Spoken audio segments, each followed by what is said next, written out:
Então, nós estivemos hoje pela manhã, graças a Deus, pregando a palavra do nosso Deus na primeira carta de Tessalonicenses, dos versículos 1 ao 10. Eu quero continuar com os irmãos em Tessalonicenses, capítulo 2, do 1 ao 12. E nós falamos, hoje pela manhã, falando que a esperança, né, da volta de Cristo, ela é inspiradora, ela inspira a verdadeira igreja. Né? Uma igreja que é bíblica, que é verdadeira, ela trabalha, ela vive o hoje, mas olhando para lá, aguardando esse dia. Nós cantamos, né? Será um dia realmente maravilhoso. Então, e é este pensamento correto, adequado, essa esperança adequada, é que nos prepara hoje, devidamente. Lembrando que um ateu, né? Existem os ateus e os atoas, né? Que não... Você fala, o que você é? Sei lá, né? Creio que exista um Deus em algum lugar. Algumas pessoas são assim, né? Ele não considera ateu porque ele acredita numa divindade qualquer, mas não se assume nada também. Então, entre ateus e atoas, aquele negócio, né? Qual a esperança? Então, não há esperança. Então, essa falta de esperança reflete no que se vive agora. Né? Então, é assim. Né? A verdadeira fé que nos aponta o caminho para onde nós estamos indo é a mesma fé que nos santifica hoje, que nos prepara hoje, né? Que nos dá esse caminhar. Eu tenho que caminhar, mas vou caminhar como? Né? Essa é a ideia. E a carta de Paulo aos Tessalonicenses aponta para a volta de nosso Senhor. Então, nós vimos isso, ele elogiando o trabalho dos irmãos de Tessalônica, né? Mostrando que esses irmãos realmente trabalharam, mostrando que esses irmãos realmente foram frutíferos, né, naquilo que eles fizeram, porque eles estavam crendo de maneira correta, voltados para a pessoa de Jesus, para o seu encontro, fundamentados numa eleição, que ele falou lá, olha para trás, quem começa? Onde está o começo, a origem? E onde que está o futuro, o termo de tudo isso? Um versículo que eu gosto muito é Filipenses 1:6. Antes de nós lermos o texto, eu quero ler, que fala nós vimos lá em Hebreus que ele é o autor e consumador da fé, né? Filipenses 1:6 eu também gosto muito. Tendo por certo isto mesmo, que aquele que em vós começou a boa obra, a aperfeiçoará até o dia de Jesus Cristo. Então, se eu sou salvo, isso significa que Deus começou em mim uma boa obra. E essa obra é Ele mesmo, Ele que começou, é Ele que vai terminar. Então, a salvação ela não depende de mim, dos meus méritos, daquilo que eu faça para conquistá-la, né? Não é meritória. Quer dizer, o mesmo Deus que inicia o processo, Ele é o dono do processo. Ele é que dá cabo ao processo. Então, a gente fica em paz quando a gente entende que Ele que cuida de nós, realmente, do começo ao fim. Eu quero ler o texto, capítulo 2, os irmãos acompanhem, do versículo 1 ao versículo 12. Porque vós mesmos, irmãos, bem sabeis que a nossa entrada para convosco não foi vã. Mas mesmo depois de termos antes padecido e sido insultados em Filipos, como sabeis, tornamo-nos ousados em nosso Deus para vos falar o evangelho de Deus com grande combate. Porque a nossa exortação não foi com engano, nem com imundícia, nem com fraudulência. Mas como fomos aprovados de Deus para que o evangelho nos fosse confiado, assim falamos não como para agradar aos homens, mas a Deus que prova os nossos corações. Porque, como bem sabeis, nunca usamos de palavras lisonjeiras, nem houve um pretexto de avareza, Deus é testemunha.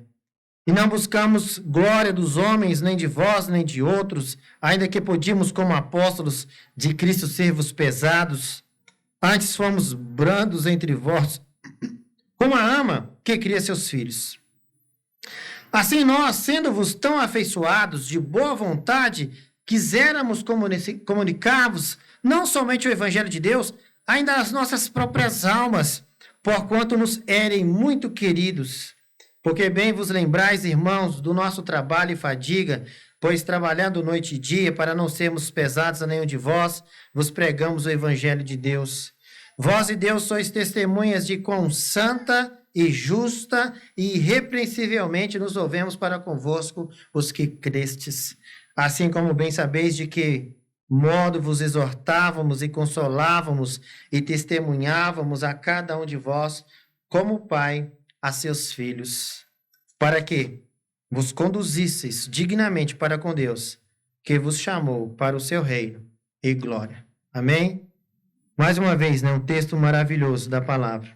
Hoje pela manhã nós falamos sobre uma igreja vibrante, né? Uma igreja que atua, que vive, né, aguardando a volta de seu Senhor. Enquanto isso, está envolvida nos trabalhos, de maneira que agrada a Deus. Agora, o título da nossa mensagem nessa noite é Uma Referência. E nós vamos dizer aqui que a referência dada aqui pelo apóstolo Paulo foi os próprios ministros do Evangelho envolvidos, que nós vimos os formadores da igreja aqui de Tessalônica, Paulo, Silvano e Timóteo, capítulo 1, verso 1, né? Os três. Então, a resposta sincera ao Evangelho, feita pelos convertidos em Tessalônica, agora, né, dá lugar ao modo dos missionários se comportarem no ministério aos Tessalonicenses. Este comportamento na formação da igreja é também fundamento para a vida destes mesmos crentes. Né? A referência, uns são referência hoje, alguns aprendem com esses irmãos que são referência, e assim vai. Né? Nós precisamos ser, hoje, né, referência da nossa geração. Nós precisamos servir de exemplo para os que estão chegando. A nossa geração vai passar, se Deus assim não retornar, né, ainda na nossa geração, nós vamos entregar as nossas igrejas a uma geração que vem. Quer dizer, qual que é o nosso legado? Nós recebemos, pela graça do Senhor, nossos irmãos que vieram antes de nós, nos entregaram o Santo Evangelho, puro e simples, pregado, com verdade, né, de maneira legítima, de maneira genuína. Então, nós recebemos isso. Isso é um privilégio. E agora, a nossa responsabilidade, né? O pastor vai lidar com responsabilidade. É uma responsabilidade nossa também cuidar da pregação do Evangelho em nossa geração, para que nós, se Cristo não retornar ainda no nosso tempo ainda de vida, né, que nós deixemos para a próxima geração o legado que nós recebemos. Paulo e seus companheiros no exercício do ministério. É o que nós temos do capítulo 2, do 1 ao 12. E dentro disso, o que deve caracterizar um ministério cristão? Em primeiro lugar, um ministério cristão precisa ser um ministério sincero, fiel. Versículo 1 ele inicia: porque vós mesmos, irmãos, bem sabeis que a nossa entrada para convosco não foi vã. Quer dizer, a visita de Paulo a Tessalônica não se tornou infrutífera. É só a gente retornar ao capítulo 1, verso 9, porque eles mesmos anunciam de nós qual a entrada que tivemos para convosco, e como dos ídolos vos converterdes a Deus, para servir o Deus vivo e verdadeiro. Então, ele está dizendo, porque vós mesmos, irmãos, bem sabeis que a nossa entrada para convosco não foi vã. Ainda, os irmãos tessalonicenses podiam ver os resultados. Quer dizer, não faltou poder, não faltou substância, não faltou ação de Deus, não faltou ação do Santo Espírito de Deus, através dos homens de Deus. Capítulo 1, versículo 5. Porque o nosso evangelho não foi a vós somente em palavras, mas também em poder e no Espírito Santo e em muita certeza, como bem sabeis quais fomos entre vós por amor de vós. Então, em espírito e em poder. E ele continua. 1 Tessalonicenses 2:2. Mas, mesmo depois de termos antes padecido, ou em outras palavras, né, sofrido previamente. E ele continua. Quer dizer, eles sofreram antes de chegar em Tessalônica alguma coisa. Esse sofrimento prévio está falando de algo que ocorreu antes da chegada deles a Tessalônica, antes do trabalho deles com os tessalonicenses. E ele diz aonde, né? Mas mesmo depois de termos antes padecido, sofrido previamente e sido insultados, ou mesmo que agravados em Filipos, e você pega essa palavra, insultados, agravados, ultrajados, tratados mal. Nós vivemos tudo isso. E vamos só um pouquinho lá, Atos 16, a partir do 19. Hoje nós vimos um pouco lá em Atos 17 sobre a formação dos irmãos da igreja de Tessalônica. Em Atos 16 tem a formação da igreja de Filipos, que tem a irmã Lídia, né, e toda a sua família, depois o carcereiro e toda a sua família. Então, aí duas grandes famílias iniciando o trabalho de Deus ali em Filipos. No 16, a partir do 19, a cura lá de uma serva que tinha... A serva dos senhores lá da cidade que tinha espírito de adivinhação, né? Aí ele tirou esse espírito de adivinhação da mulher, quer dizer, a mulher dava lucro com isso para os seus senhores, então esse lucro cessou. A partir do 19, e vendo seus senhores que a esperança do seu lucro estava perdida, prenderam Paulo e Silas e os levaram à praça à presença dos magistrados. E apresentando-os aos magistrados, disseram: estes homens, sendo judeus, perturbaram a nossa cidade e nos expõem costumes que não nos é lícito receber nem praticar, visto que somos romanos. E a multidão se levantou unida contra eles, e os magistrados, rasgando-lhes as vestes, mandaram açoitá-los com varas, e havendo-lhes dado muitos açoites, os lançaram na prisão, mandando ao carcereiro que os guardasse com segurança, o qual, tendo recebido tal ordem, os lançou no cárcere interior e lhes segurou os pés no tronco. Eu vou parar por aqui só para... Eu quero destacar essa parte aqui do sofrimento. Depois a gente sabe que eles cantaram em meio a tudo isso, o versículo 25 na sequência. Depois eles teve terremoto, foram soltos, pregaram para o carcereiro, converteu o carcereiro, convenceu a família dele toda, e esse povo são os primeiros irmãos da igreja de Filipos. E ele lembra, ele está falando aqui aos irmãos tessalonicenses, é isso. Mas mesmo depois de termos antes padecido e sido insultados em Filipos, ele está lembrando, como sabeis, isto é, tornamo-nos ousados em nosso Deus. Isso o quê? Parou Paulo, desmotivou Paulo. Pelo contrário, ele ainda ficou mais ousado, mais convicto, mais intrépido, né? Fortalecido na sua atuação, no continuar da sua ação. Tornamo-nos ousados em nosso Deus. E quem que experimentou essa ousadia redobrada, fortalecida? Por causa do que aconteceu em Filipos. Os irmãos de Tessalônica foram abençoados. Olha que interessante, né? Paulo passou algo antes, na igreja que ele formou anteriormente, aí ele vai para a cidade ou outra, e ele usa aquilo que ele sofreu, não como, não está legal, não dá mais, eu estou cansado, eu estou sofrendo muito, eu estou passando por isso, por aquilo outro. Isso foi combustível para ele. Falou, irmãos, olha, eu passei XYZ anteriormente, mas eu estou aqui, eu estou mais motivado ainda. Isso está me abençoando. Quer dizer, eu estou fazendo o que eu já fazia com mais ousadia, com mais intrepidez. A vontade foi aumentada. A intensidade do trabalho foi melhorada. Quer dizer, amadureceu.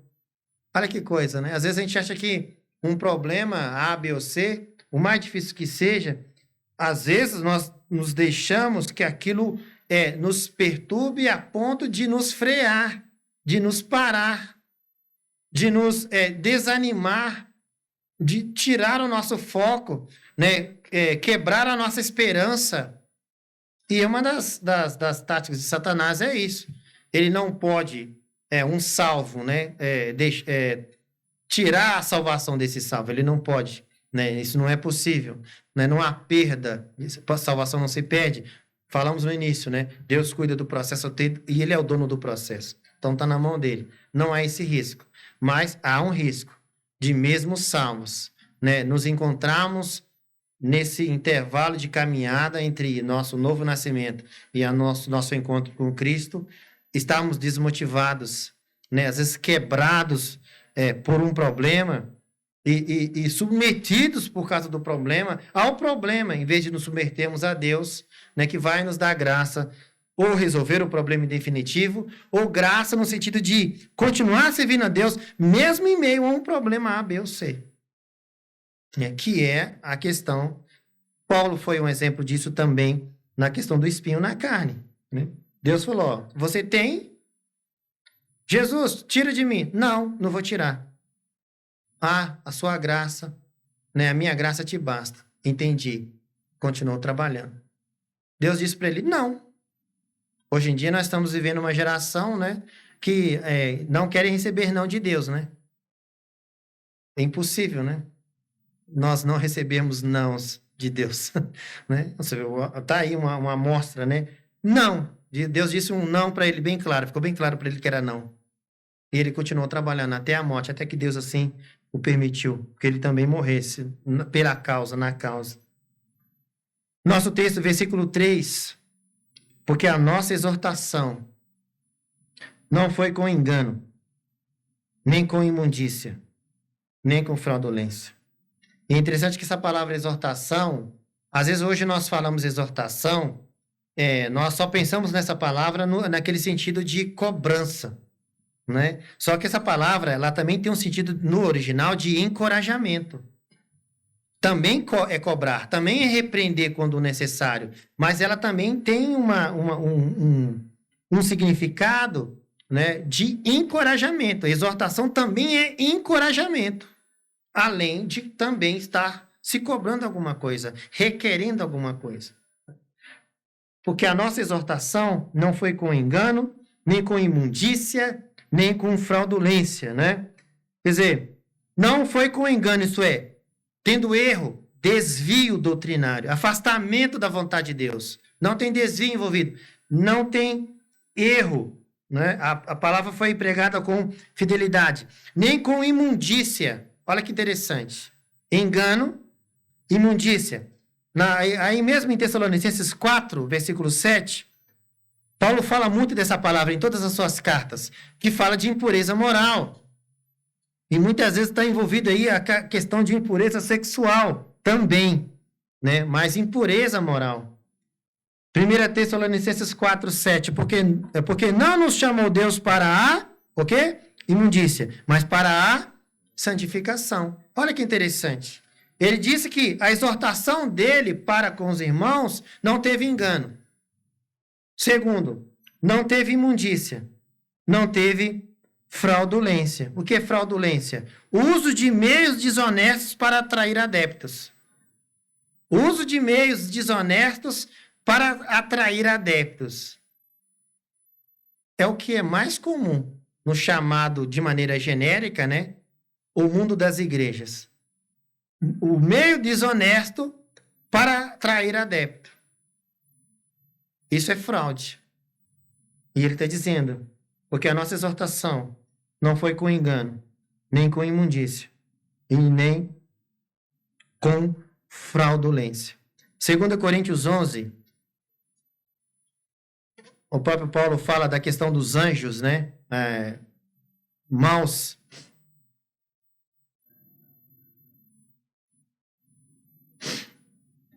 Falando dos falsos apóstolos, né? Dos falsos pregadores, dos obreiros fraudulentos. 2 Coríntios 11, 13 e 14. Porque tais falsos apóstolos são obreiros fraudulentos. Quer dizer, fazem qualquer negócio para atrair adeptos, transfigurando-se em apóstolos de Cristo. E não é maravilha, em outras palavras, não é de se admirar. Porque o próprio Satanás se transfigura em anjo de luz. Então, é um alerta, é uma realidade, né? É comum, né? É anti-Deus, é contrário a Deus, desagrada a Deus. Quer dizer, isso na verdade, são homens ímpios, né? Que Judas trata bem isso. A segunda carta de Pedro fala abertamente sobre isso, né? Nuvem sem água, né? Árvore sem raiz, não é assim? a descrição toda, né, em cima disso, dos obreiros fraudulentos, né? Árvores que não têm raiz, nuvens que não têm água, né? Toda aquela descrição poeticamente é até bonito a forma como é, mas é pesado, é extremamente pesado, é extremamente colocado de maneira muito dura, realmente, acerca desses homens. O apóstolo e seus companheiros foram sinceros, honestos em sua conduta e pregação. Isso deveria, e nós sabemos que reverberou na vida da igreja, né? Honestidade na conduta e na pregação. Então, nós estamos vendo aqui Paulo e seus companheiros no exercício do seu ministério. E dentro disso, o que deve caracterizar o ministério cristão? Nós vimos que é um ministério sincero, fiel. Aí alguém pode falar assim, mas se você pega um membro de uma seita, né, naquilo que ele acredita, ele tem convicção. Então, ele tem um nível de sinceridade naquilo que ele prega com base na convicção que ele tem. Ele está totalmente equivocado. Então, você pode ser sinceramente equivocado. Não existe essa possibilidade? Então, é um ministério sincero. Mas, em relação ao quê? O ministério aprovado por Deus. Sinceridade, convicção, mas debaixo da aprovação de Deus. É o que ele passa a tratar a partir do versículo 4. Mas, como fomos aprovados de Deus? Então, é uma sinceridade subordinada à revelação do próprio Deus, a tudo aquilo que Deus ensinou em sua palavra, em toda a Escritura. Mas como fomos aprovados de Deus, para que o Evangelho nos fosse confiado, quer dizer, é um privilégio que nós temos, o Evangelho nos ser confiados, como foi a Paulo, a Timóteo e a Silvano, e nós como igrejas do Senhor somos a continuação disso, né? Assim falamos, não como para agradar aos homens, mas a Deus que prova os nossos corações. Ele está dizendo, olha, nós somos aprovados, e ele diz que Deus é testemunha disso. Quer dizer, Paulo e seus companheiros foram aceitos por Deus para a missão. Nós falamos isso hoje nas nossas conversas, né? Na carta de Timóteo, 1 Timóteo 3,10, é só o versículo 10, mas isso serve lá no 3,10, está falando do diácono, né? Mas no texto todo que fala de pastores e diáconos, o princípio é o mesmo. No 3,10.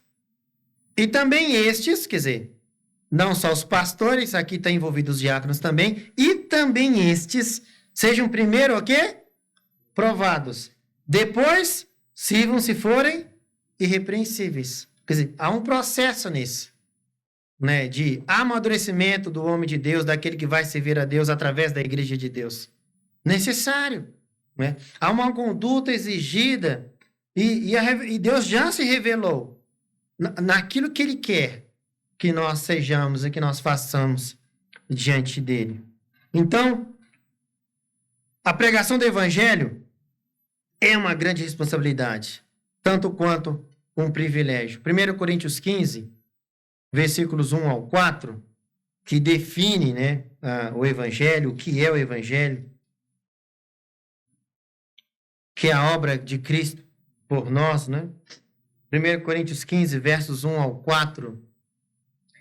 Também vos notifico, irmãos, o evangelho que já vos tenho anunciado, o qual também recebestes, e no qual também permaneceis, pelo qual também sois salvos, se o retiverdes tal como vou-lo tenho anunciado, se não é que crestes em vão. Quer dizer, se estão crendo, se alguém é lá, dentre alguém lá de Corinto, e fazendo uma aplicação que é devida para nós hoje, se qualquer um de nós cremos diferente daquilo que Paulo recebeu e ele passou para frente, como servo de Deus, todo o nosso culto, toda a nossa religiosidade é vã, é inútil, é fútil, é nuvem sem água, é árvore sem raiz, não tem fundamento.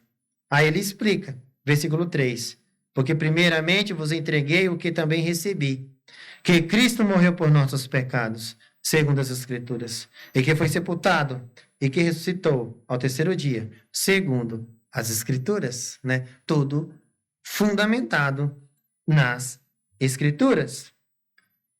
E ele continua, né?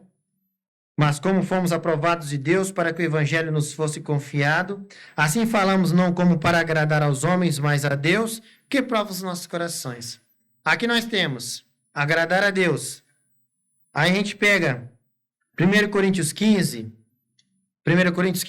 Romanos 15, 1 e 2, ele fala sobre agradar os homens, né? Aí nós temos que entender o contexto. Existe um nível, né, de relacionamento em que nós temos que agradar uns aos outros. Mas existe uma instância superior e maior que, se tiver de escolher, nós vamos ter que escolher agradar a Deus, né? Há esse nível, né? Há o relacionamento entre nós temos que agradar uns aos outros, honrar uns aos outros, preferir uns aos outros, tudo isso. Mas acima de todos nós está o próprio Deus, né? Se tiver que barganhar, não existe como barganhar alguma coisa. Se existe em qualquer relacionamento, né? Aliás, o relacionamento marido e mulher só será devidamente equilibrado se esse marido e se essa mulher estiverem devidamente temendo a Deus. Onde que começam as crises e os problemas de um casamento? Nessa relação pessoal que este homem ou que essa mulher tem com o próprio Deus, que é a fonte de todo o amor. Aliás, ele é amor. Então, todo o amor que nós temos é dádiva dele. Romanos 5:5, né? O amor que está derramado em nossos corações pelo Espírito Santo que nos foi dado. Então, nós somos capacitados a amar. Nós temos amor de Deus, né? Outorgado a nós, dado a nós, né? Nós somos dotados disso. Então, precisamos estar ligados a Ele, temendos a Ele para que nós façamos a vontade dEle.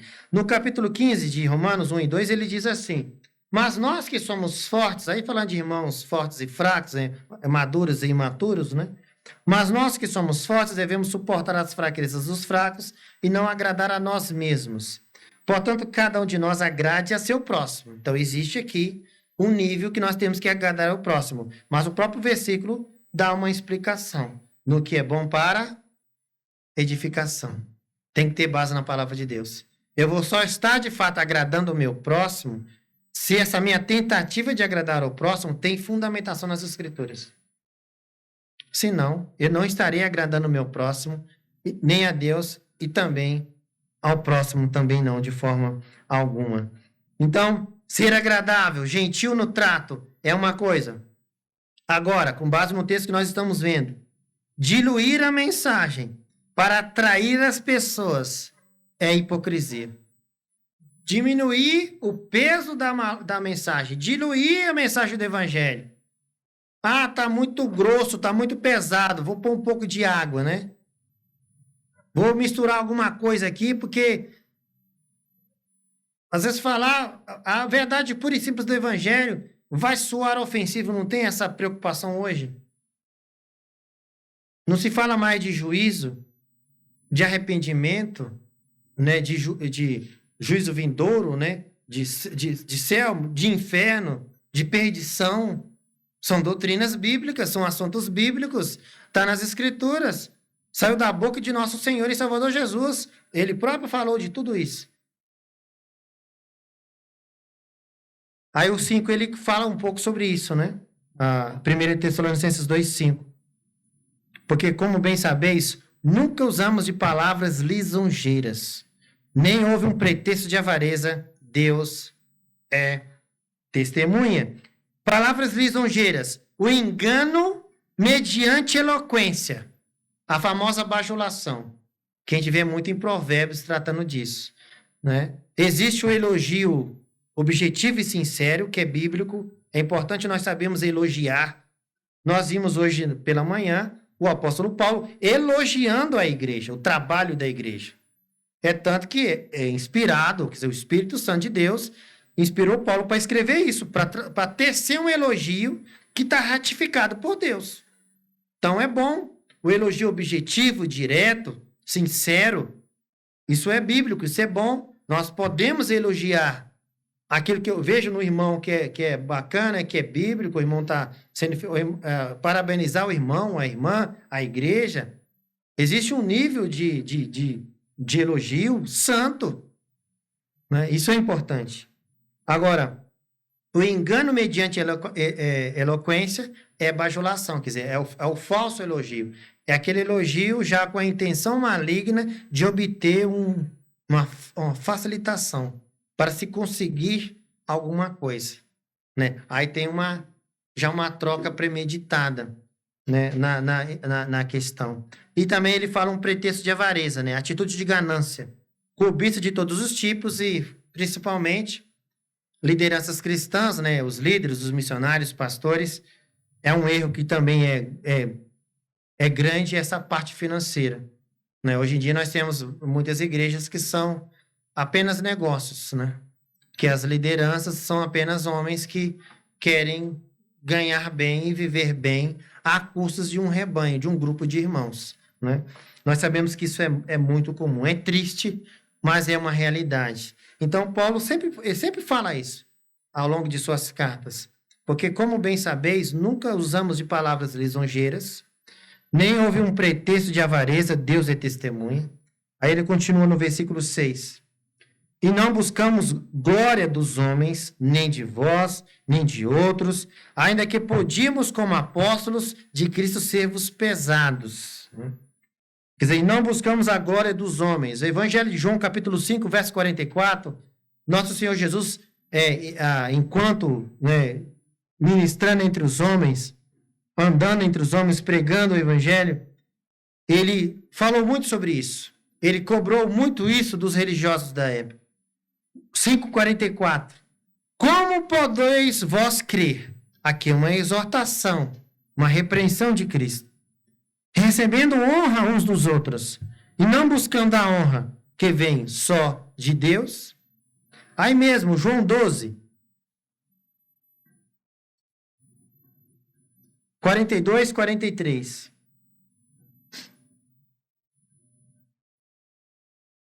João 12, 42, 43.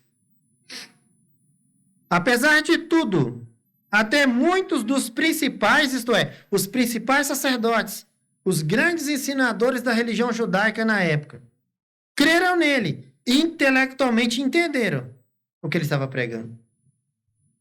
Mas não o confessavam, por causa dos fariseus, para não serem expulsos da sinagoga. Porque amavam mais a glória dos homens do que a glória de Deus. Isso continua, irmãos. Sendo verdade hoje, nós temos que escolher. Nós precisamos continuar a escolher entre a glória dos homens e a glória de Deus. Essa é uma escolha que a gente precisa continuar a fazer. Muitos, na época, sacerdotes, entenderam o Evangelho. Intelectualmente entenderam. Mas não creram para a salvação. Chegou naquele ponto de racionalmente eles entenderam. Mas existiam outras coisas envolvidas. E para quem não sabe, na época, ser expulso da sinagoga era perder o total contato social. Perdia-se tudo. Ser expulso da sinagoga era não poder receber um prato de comida na casa de um judeu que frequentava a sinagoga. Era perder tudo. Realmente, só convertidos mesmo, nesse contexto, realmente eram os convertidos. Porque era perder tudo. Às vezes a gente não entende muito isso. Nós estamos no Brasil, às vezes gera alguma controvérsia, mas ainda as pessoas aceitam. Hoje nós falamos hoje um pouquinho de países islâmicos, às vezes a esposa se converte. Aí o marido, liberado pela religião, mata a esposa, porque ela se tornou uma infiel. Então, ela tem ele tem direito de matá-la. Às vezes não é a esposa, um filho, uma filha, criança ou adolescente se converte, esse pai, diante dos juízes da cidade, matam esse menino, aí vai lá, vamos fazer a investigação. Por que você matou? Porque ela se tornou uma apóstata. E no Corão, na sura tal, no capítulo tal, aí, absolvido. Matou em nome da fé. A fé que ele tem, né? Uma fé estúpida e morta, mas ele matou em nome disso. E é assim. Né? Se os irmãos estudarem e procurar saber Alguns países são assim. Então, nesses países, ou as pessoas se convertem verdadeiramente, ou não, porque vai ser um pouquinho do que virá, né? No período da tribulação, né? Vai ter que, para quem for do lado do anticristo, vai ter que receber uma marca. Ah, mas eu não quero, então eu vou te matar. Quer dizer, não vai ter uma opção de ser um crente em oculto, mais ou menos. Não vai ter essa possibilidade. São aquelas situações que ou é ou não é, não tem como. Né? Há períodos da história assim, e nós estamos caminhando para isso também. Então, por isso que é importante nós sermos fiéis em todo o tempo, porque a gente não sabe como os tempos, as coisas estão andando, o que virá, né? Mas nós temos que nos preparar hoje, estamos preparados hoje. Aí ele continua no versículo, e além do, ele disse, né, no versículo 6, ainda que podíamos, como apóstolos de Cristo, sermos pesados, isto é, exigir uma obediência até certo ponto, exercer autoridade, porque eles eram uma autoridade constituída por Deus, como apóstolos. Tinham, sim, dons específicos, né, que pertenciam ao apostolado. E eles podiam exigir isso, cobrar isso, enfatizar isso. E ele disse, não, nós não queremos que seja assim. Aí o 7 ele completa, como que ele fez? Antes, fomos brandos entre vós, como a ama que cria seus filhos, isto é, uma babá criando o filho dos outros como seus próprios filhos. Imagina, alguém que cuida de crianças, cuidando dessas crianças do outro com tanto amor como se fossem seus próprios filhos. E os filhos não eram de Paulo, os filhos eram de Deus. Por isso que ele está dizendo, né, como a ama. Eu sou o pastor Valdir, nós somos encarregados para cuidar do rebanho de Deus, mas o rebanho é de Deus, né? A gente tem que entender bem isso. Né? Lembrando lá do texto de Pedro, né? Como exemplo, cuidando do rebanho de Deus, não usando de força, né? Não é na base da força, da paulada, né? Mas do exemplo, e assim vai ali, 1 Pedro capítulo 5. Aqui ele está dizendo, antes fomos brandos entre vós, como a ama que cria seus filhos. Versículo 8. Assim nós, sendo-vos tão afeiçoados, de boa vontade quiséramos comunicar-vos não somente o Evangelho de Deus, mas ainda as nossas próprias almas, porquanto nos éreis muito queridos, né? Aquela declaração de amor, né? É importante nós declararmos, sim, em palavras, mas quando Paulo declarava em palavras que ele amava os irmãos, isso tinha, sim, um peso muito grande, porque os irmãos viam isso no dia a dia da vida do apóstolo. Então é importante, né, nós chegarmos para as nossas esposas, imagina, mulher, eu te amo. Se ela ficar feliz, isso é importante, né, um bom termômetro. Fala, mulher, eu te amo, aí ela sorri. Realmente ela entende no seu dia a dia que você a ama. Mas se a pessoa, mulher, eu te amo, a mulher começa a chorar. Você fala, meu Deus, né? O que está acontecendo, né? Até ficou feliz pela frase, mas às vezes o comportamento do marido ao longo do tempo não está lá essas coisas, né? Então é importante, sim, nós falarmos, declararmos, né, o amor que nós temos para com as nossas esposas, para com nossos filhos, mas imagina quando você fala algo e a pessoa sorri de volta, ela demonstra satisfação nisso de ouvir isso, porque isso está vindo com base, com fundamento de vida, com prática do dia a dia. Então a gente vê isso o apóstolo Paulo dizendo que amava esses irmãos, que esses irmãos eram muito afeiçoados, muito queridos. E a gente pode imaginar os irmãos ouvindo isso, quando receberam a carta. Realmente. Aí começa a citar exemplos, né?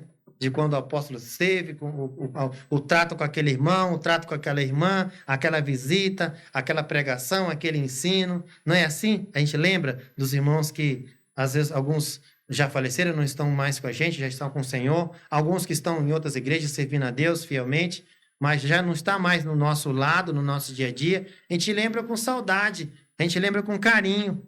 E quando esse irmão, quando lá, por vez ou outra, a gente se encontra,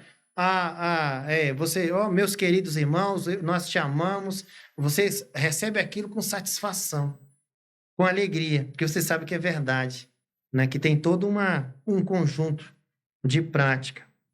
Assim, nós sendo-vos tão afeiçoados, né? Profundamente afeiçoados.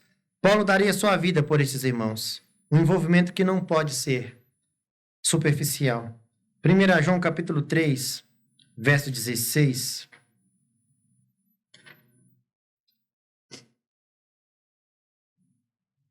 A ideia de gastar, né? E se deixar gastar pela causa do evangelho.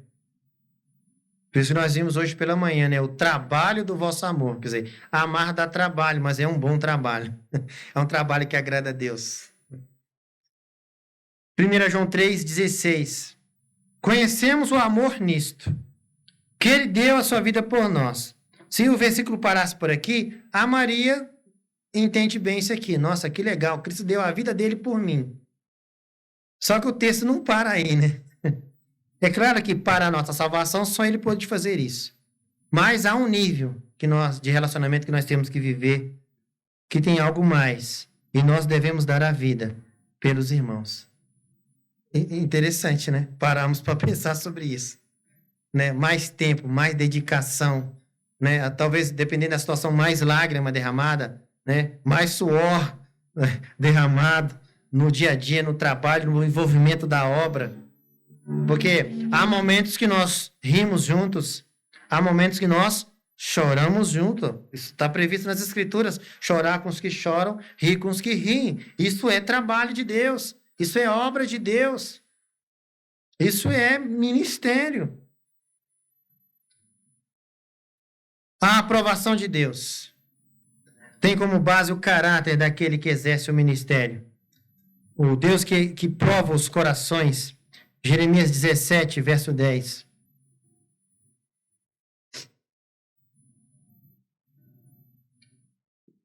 Jeremias 17, verso 10. Eu, o Senhor, esquadrinho o coração e provo as entranhas, e isto para dar a cada um segundo os seus caminhos e segundo o fruto das suas ações. O que nós estamos vendo? Paulo e seus companheiros no exercício do ministério. E dentro disso, o que deve caracterizar este ministério cristão? O ministério, em primeiro lugar, sincero.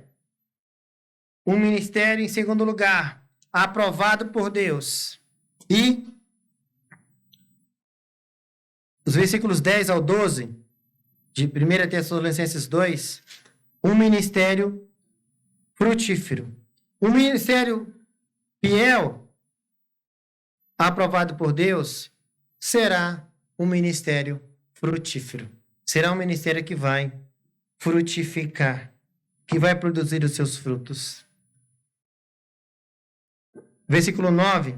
Porque bem vos lembreis, irmãos, do nosso trabalho e fadiga, pois trabalhando noite e dia, para não sermos pesados a nenhum de vós, vos pregamos o evangelho de Deus. Isto é, do nosso trabalho. Aqui vem a ideia de exaustivo, trabalho exaustivo. E fadiga, aí vem as dores resultantes do trabalho forçado. Então, esse trabalho do evangelho, ele realmente tem efeito no nosso físico. Às vezes, a gente percebe um pouco às vezes no meio, a gente fala de maneira genérica, alguns irmãos achando que podem ser crentes e não se esforçar tanto assim. É como se não houvesse trabalho, né, suor, lágrimas, né, algum nível de cansaço.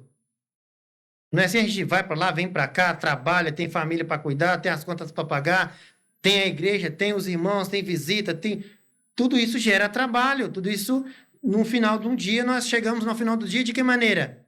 Fisicamente, cansados.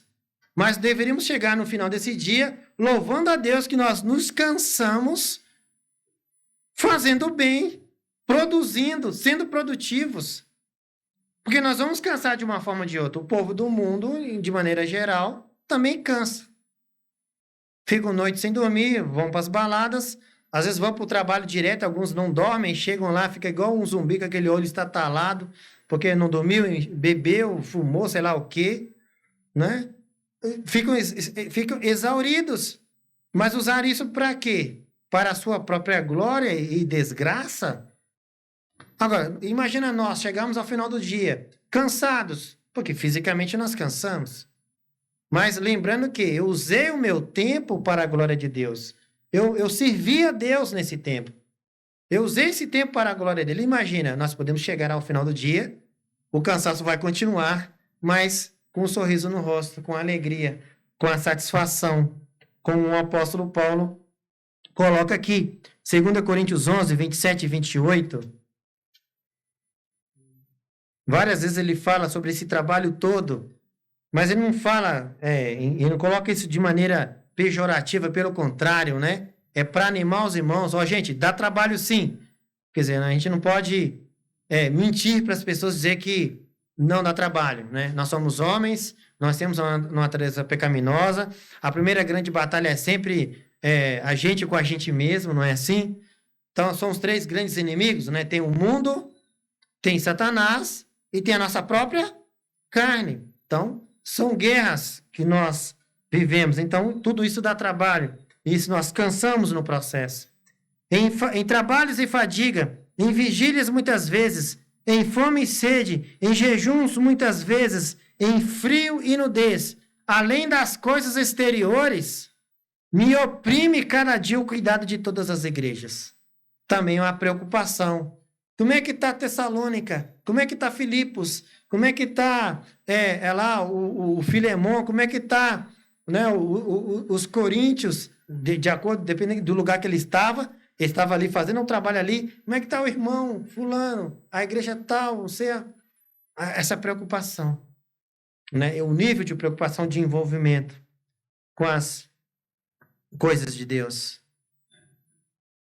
Porque bem vos lembrais, irmãos, do nosso trabalho e fadiga, pois trabalhando noite e dia, para não sermos pesados a nenhum de vós, vos pregamos o evangelho de Deus. Versículo 10. Quer dizer, o caráter da evangelização.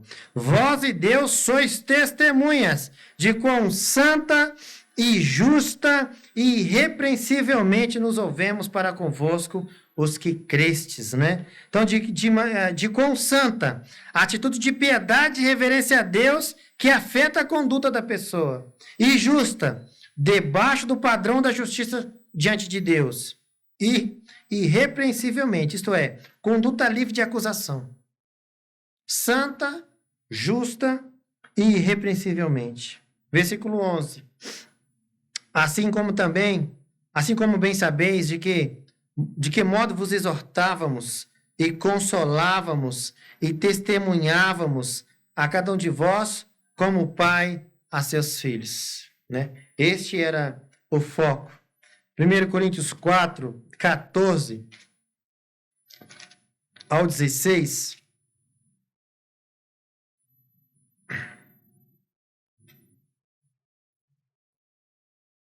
Quer dizer, aquilo que deve caracterizar até para ser exemplo, pelos líderes, também deve caracterizar todo o ministério, quer dizer, toda a igreja como um todo. 1 Coríntios 4, 14. Não escrevo essas coisas para vos envergonhar, mas admoesta-vos como meus filhos amados. Porque ainda que tivesses 10.000 tutores em Cristo, quer dizer, os aios, né, na linguagem mais antiga, não teríeis, contudo, muitos pais, porque eu pelo evangelho vos gerei em Jesus Cristo. Admoesto-vos, portanto, a que sejais meus imitadores, quer dizer, como filhos amados, né? Meus filhos, né? Meus amados filhos. E tudo isso, para quê? Né? Qual que é o propósito de tudo isso? Versículo 12. Para que vos conduzisses dignamente para com Deus, que vos chamou para o seu reino e glória. Há um andar, há uma forma de caminhar digna diante de Deus, né? Conduzir dignamente, andar de acordo, comportar-se, levar a vida de acordo com a vontade de Deus. Isto é, um trabalho missionário frutífero gera discípulos frutíferos. Colossenses 1:10.